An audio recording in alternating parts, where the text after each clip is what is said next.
everyone. Welcome back to the class of Indian Writing in English. In our last class, we covered the first section from the poem The Country Without a Post Office, written by Aga Shahid Ali.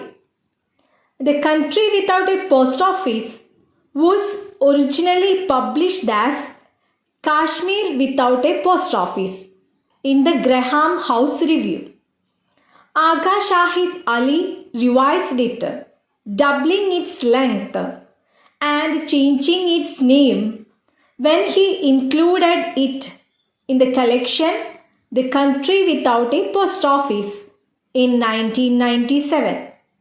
The title of the poem derives from an incident that occurred in 1990 when Kashmir rebelled against Indian rule, resulting in hundreds of frightful and violent deaths, fires, and mass rapes. For 7 months, there was no mail delivered in Kashmir because of political turmoil gripping the land. The poem The Country Without a Post Office is undoubtedly one of the best masterpieces of Aga Shahid Ali. The poem expresses the pangs or pain of the poet, who is internally broken by the widespread violence in Kashmir, and how the government machinery like post offices stopped working due to the communal distress between the Hindus and Muslims communities. Through the poem, the poet, who acts as a speaker in the poem, brings forth and picturizes the realistic pictures of Kashmir violence and left the postal machinery of the country completely stopped. Let's begin with section 2. We are inside the fire, looking for the dark. One card lying on the street says, I want to be he who pours blood to soak your hands, or I will leave mine in the cold till the rain is ink, and my fingers at the edge of pain are seals all night to cancel the stamps. The mad guide. The lost speak like this. They haunt a country when it is ash. Phantom heart. Pray he is alive. I have returned in vain to find him, to learn why he never wrote. I have brought cash, a currency of paisleys, to buy the new stamps. Rare already, blank, no nation named on them. Without a lamp, I look for him in houses buried, empty. He may be alive, opening doors of smoke, breathing in the dark his ash refrain. Everything is finished, nothing remains. I must force silence to be a mirror, to see his voice again for directions. Fire runs in waves. Should I cross that river? Each post office is boarded up. Who will deliver parchment cut in paisleys? My news to prisons. Only silence can now trace my letters to him. Or in a dead office, the dark pains. We can go through the glossary. Pour means to flow quickly and in large amounts. Phantom means ghost. Paisleys. There are two meanings. Place of worship. It also means a distinctive, intricate pattern of carved feather-shaped figures based on an Indian pine cone design. Refrain means stop. Boarded up means block an opening with boards. Parchment means the skin of sheep, goats, etc. prepared for use as a material on which to write. Pane, a piece, section or side of something such as a framed sheet of glass in a window or door. We can go through the paraphrase of the section 2. This section of the country without a post office, images are repeated but used in different contexts. People in Kashmir are in the fire. They are living in conflicts. They are looking to darkness. There is no hope in their life. There is a card lying on the street. It says it is waiting in the rain to be read. It is waiting to seal on stamp. But the post office is stopped. Kashmir starts to burn. So the poet becomes phantom heart. He starts his journey to Kashmir to know the reality. Why doesn't he get the message from his relative? The words like the fire and the dark have been perfectly used to picture the unrest or disruption, trouble, condition of Kashmir. The fire and the dark of the first section are now words on a card found in the street, appropriate for a poem about a country that has ceased or stopped postal delivery. When the speaker says, one card lying on the street says, I want to be who pours blood. He very smartly picturizes the stopped postal delivery system in the country. That's why this card lying on the street. Here the speaker himself comes ahead to help cancel stamps and open the lines of communication. In the second stanza of this part, the speaker brings forth a character that the speaker wishes to have a word with but gets unable. The speaker obviously wants to communicate with but cannot. The stamps have no name of the nation.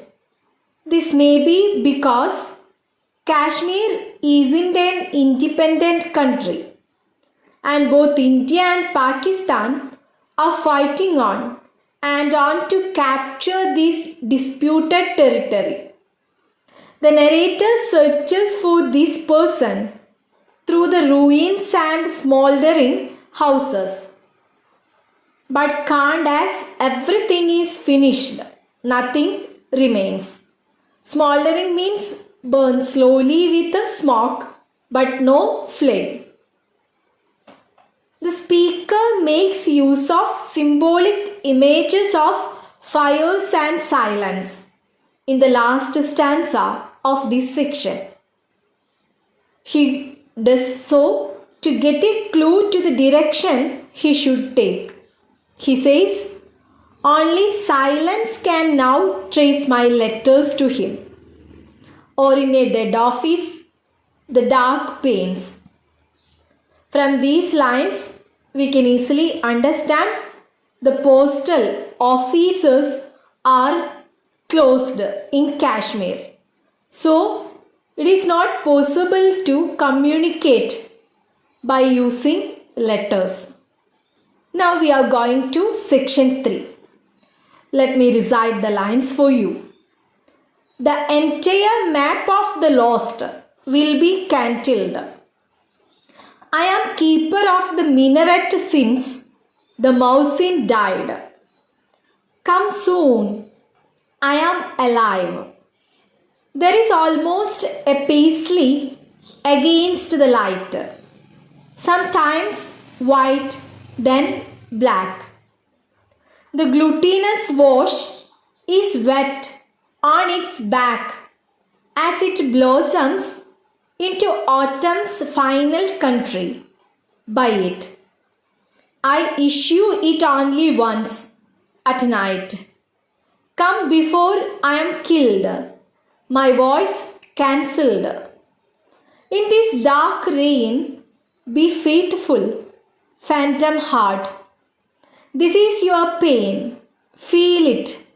You must feel it. Nothing will remain. Everything is finished. I see his voice again. This is a shrine of words. You will find your letters to me and mine to you. Come soon and tear open these vanished envelopes and reach the minaret. I am inside the fire. I have found the dark. This is your pain. You must feel it. Feel it. Heart, be faithful to his mad refrain. For he soaked the wicks of clay lamps, lit them each night, as he climbed these steps to read messages scratched on planets. His hands were seals to cancel the stamps. This is an archive. I have found the remains of his voice, that map of longings with no limit. Glutinous means sticky. In the third section of the poem, the speaker imagines the role of the Muezzin and encourages the faithful people to reach him and buy stamps before he leaves his ghost or is killed by someone in the violence. He says, I am keeper of the minaret since the Muezzin died. Come soon, I am alive. The use of phrases like glutinous wash means the backs of stamps, which is wet now and will blossom into autumn's final country. In this section, the speaker takes on the role of the Muezzin, exhorting or encouraging people to come to him and buy stamps before he dies. Further, in the second stanza, the speaker talks about his own heart and even talks to his different side. The inside fire he talks about is the fire of his own and the various identities that he has lived through as an Indian-born Kashmiri. The violence between the Hindus, Muslims and the state of Kashmir has torn Ali apart. He empathizes with both communities. In the last stanza of the poem, the speaker finds his own voice by unearthing the remains of the voices of others, particularly the Muezzin who is no more now. Through this stanza, the speaker addresses his own heart. He is having discourse with different sides of himself. I already told you, the fire he is inside is the fire of being. The various identities that Ali has cultivated as an Indian-born Kashmiri. He was torn apart. or make someone feel very sad, upset, or worried by the fighting between the Muslims and Hindus in Kashmir, empathizing with both sides. In the last stanza, the speaker has found his own voice by discovering the remains of the voices of others, specifically the Muhsin who has died. I think all of you have understood the third section. Now we are moving to the section 4. Let me recite the lines for you. I read them letters of lovers, the mad ones, and mine to him from whom no answers came. I light lamps, send my answers, calls to prayer, to deaf worlds across continents, and my lament is cries countless, cries like dead letters sent to this world whose end was near, always near. My words go out in huge packages of rain, go there to address us across the oceans. It is raining as I write this. I have no prayer. It's just a shout held in. It's us, whose letters are cries that break like bodies in prisons. Now each night in the minaret, I guide myself up the steps. Mad silhouette, I throw paisleys to clouds. The lost are like this. They bribe the air for dawn. This their dark purpose. But there is no sun here. There is no sun here. Then be pitiless, you whom I could not save. Send your cries to me, if only in this way. I have found a prisoner's letters to a lover. One begins, these words may never reach you. Another ends, the skin dissolves in dew without your touch. And I want to answer, I want to live forever. What else can I say? It rains as I write this. Mad heart, be brave. Silhouette means the dark shape and outline of someone or something visible in restricted light against a brighter background. It's time to go through the paraphrase of last stanza. Above is the last stanza of the country without a post office, wherein the speaker himself takes the responsibility of reading letters that have piled up.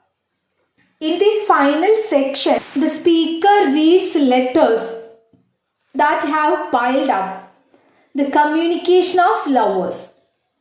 In his role as Muhsin, he likens his cries to dead letters sent to this world whose end was near. He says, I read them, letters of lovers, the mad ones, and mine to him, from whom no answers came. Through this line, he wants to say that my reading of the piled up letters go vain, as there is no one to answer, and there is no one who can listen to me. All my cries are like the dead letters, which were sent to this deaf world. Here, he may mean that he did his best to bring into the rampant violence of Kashmir and the atrocities or cruelties being done against Kashmiri. But no country and no organization came ahead to help Kashmir. Here he compares his cries to death letters sent to this world whose end was near. The second stanza of the poem shows how the speaker shifts from we to us and signals that all these letters are on and words written in them are our own cries that break like bodies in prisons. The speaker is now into a realm of madness, of indistinguishable identity. He is lost, watching just his own mad selfhood. We can see that there is a shift from we to us, signaling the recognition that those sending the letters and those receiving them are the same person. The speaker has now descended into a realm of madness, of undifferentiated identity. He is lost, seeing only his own mad selfhood. The speaker uses the letters of a prisoner in the final stanza to metaphorically comment on his own situation and desperation. In the last few lines of the poem becomes personal when the speaker states, I want to live forever. This may be because he himself is about to die. He uses the letters of a prisoner to figuratively comment on his own desperation and situation. The poem takes a more obvious personal turn in the last few lines when the speaker admits, I want to live forever, suggesting that his own death is imminent. I hope all of you have enjoyed the poem. It should be noted that the country without a post office is very complex and elusive and is not representative of the real world in any direct way. The poem is written in 4 sections, each composed of 3 octaves. The first section describes the narrator returning to Kashmir, where images of minarets, astrologers, and postal inspectors are evoked. The next stanza refers to the violence in the region. Following the imagery of the first section, the second section introduces people trying but unable to talk to each other. No nation is mentioned on the postal stamps because the region is disputed. The third section has the narrator take on the role of a Muslim, but instead of calling people to prayer, he calls them to buy postage stamps before he is gone. In the fourth and final section, the narrator reads letters that have been piling up. Slowly, the narrator descends into madness, ending with a personal thought that he would like to live forever. The poem was inspired by a letter Ali received from a childhood friend, Irfan Hassan.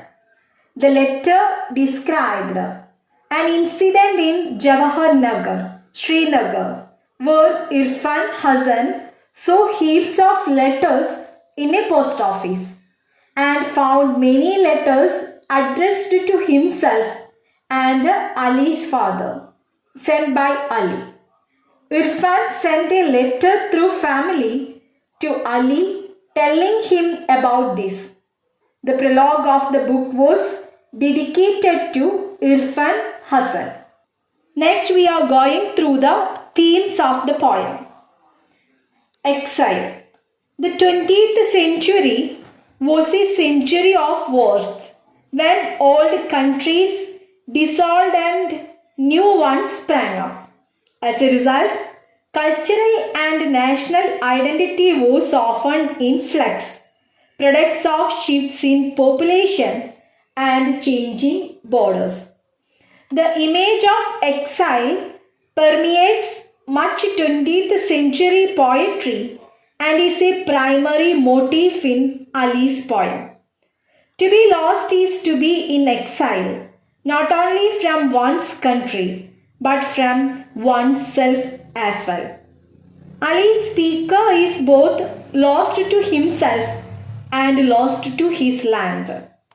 However, he seems to have found himself, at least temporarily, in the third section, when he says, the entire map of the lost will be cancelled, suggesting that self-knowledge will be possible for a short time as he issues stamps at night.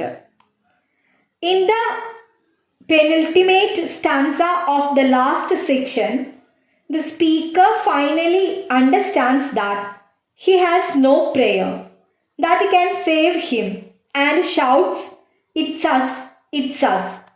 This shout illustrates the fact that the speaker has accepted the contradictions of his own heart, which are also the contradictions of his country, which, like the speaker, has no name. Next theme is communication. Communicating is more than merely exchanging words. For Ali, it is an act of emotional understanding of the other and of self-knowledge as well. By using letters, stamps, and the post office as central symbolic images in his poem, Ali underscores both the need for communication and the impossibility of communicating. Not only is it literally impossible to communicate in a country without a post office, but also it is difficult for the warring functions of Kashmir to communicate with one another, blinded as they are by their own passions and self-righteousness. The speaker's identity and desires are comprised of contradictory elements, just as his homeland of Kashmir is.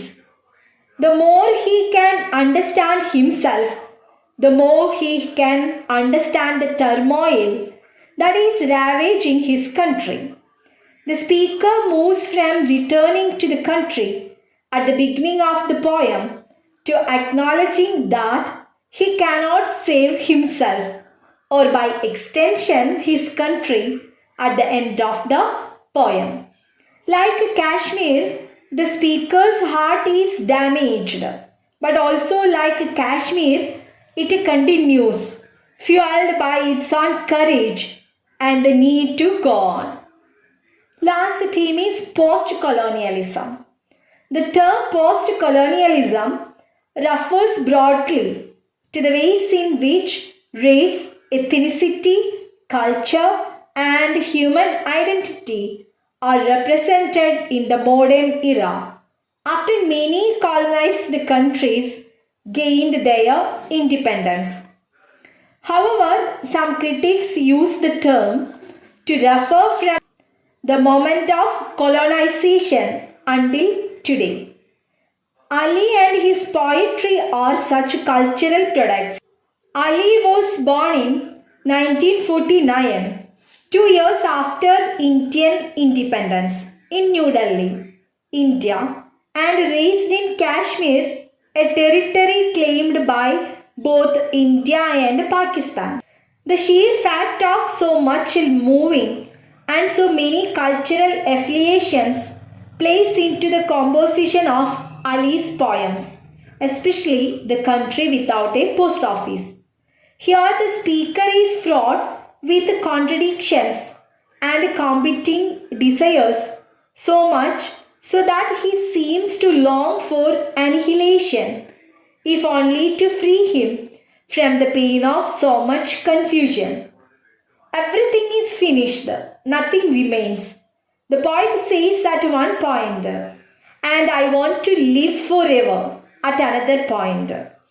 The change in the poet's role from observer of the minaret to its keeper marks Ali's attempt through his poetry to inhabit the contradictions rather than to keep them at bay.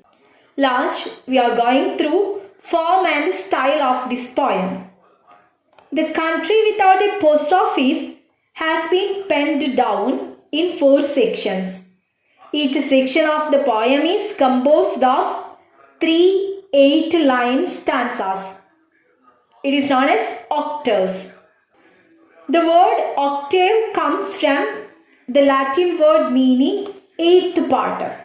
It is an 8th-line stanza or poem that rhymed as A, B, C, D, D, C, B, A.